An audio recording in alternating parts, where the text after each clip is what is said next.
Yes, it's that time of year again. Countdown to the holiday shopping season. The holiday shopping season before Thanksgiving. And retailers are already rolling out the bag of tricks to get shoppers into the stores and online. Holiday sales are projected to top more than $986 billion in sales. And among the hot ticket items for sales, of course, are toys.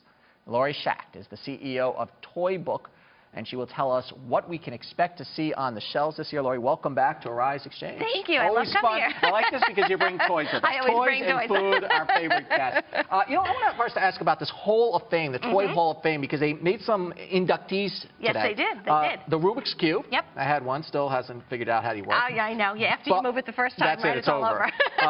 Bubbles and the Green Army Men, which, Yep. of course, many people remember. How do you get into the Hall of Fame, and basically, what impact does that have on those toys and their toy makers? So it's interesting, and it's a very big deal for the companies that make it in. Anyone could nominate a toy, but it takes a lot to actually get there. So there were 12 finalists left. These are the 3 toys that made it. The final decision is made by a committee of 24 people, and they include toy experts, psychologists, historians, and there's... We should have a bunch of kids. Don't you think? A bunch of kids in some first grade classroom. classrooms. Well, they get involved when we're getting toys on the shelves. But these toys need to be iconic. You know, you look at the things that you're talking about. Bubbles since the 1700s. Rubik's Cube. Since the 1700s. Yes, since the 1700s. The most simple toy. And the interesting thing is the 3 things that are chosen are all low-tech. It's all about iconic, longevity, discovery, that kids get into it, and the fact that, you know, kids can play with it forever. It's not a fad that goes away. I guess low-tech does not go out of style, and that's the key. It does not. So what are some of the hot toys going to be this year, especially with the ongoing competition, of course, of video games? But physical toys are still doing well. And it's interesting. So one of the hottest things out this whole holiday season is everything Frozen. Everything Frozen is hot, hot, hot. Teenage Mutant Ninja Turtles right behind it. So, but you know, when we talk about hot toys, I always say it's hot if it's right for your child. If your child doesn't love Elsa and let it go. Do children drive the buying Depends on their age. Here? Depends on their age.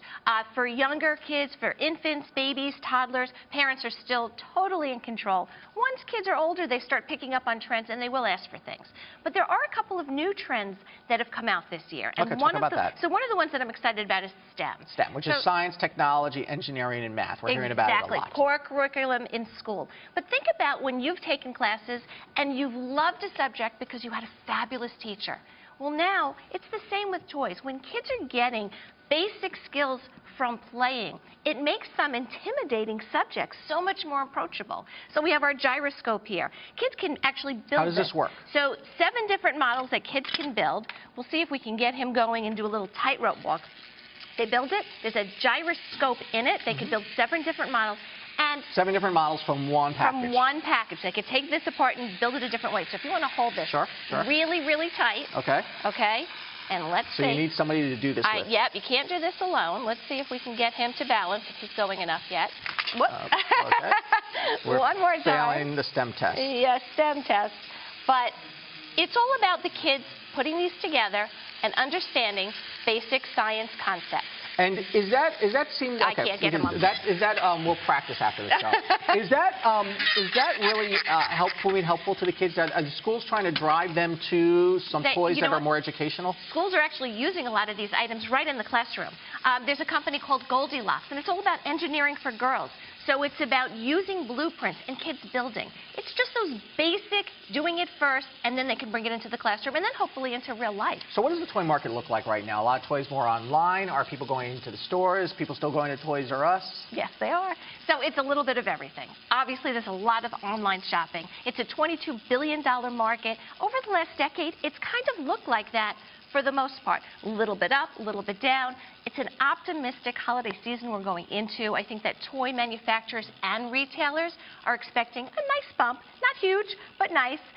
And everyone is doing everything they can to bring consumers into the stores, online and in the regular store. Okay, Laurie Schacht, we're going to have you back on a few times between now and Christmas, I'm sure. Thank you for coming. Thank you. And tomorrow on Arise Xchange, we'll look at the granddaddy of all economic indicators, the U.S. jobs report. Let's take a look at the numbers once again. Or no numbers, I'm being told. The Dow did finish the day. At record highs at 17,554. The S&P 500, the NASDAQ in the green as well. That's Arise Xchange. Hey, any show where we can have toys, and talk about wife swapping on the same program. That's pretty good. I'm Andrew Schwartz. Thanks for watching.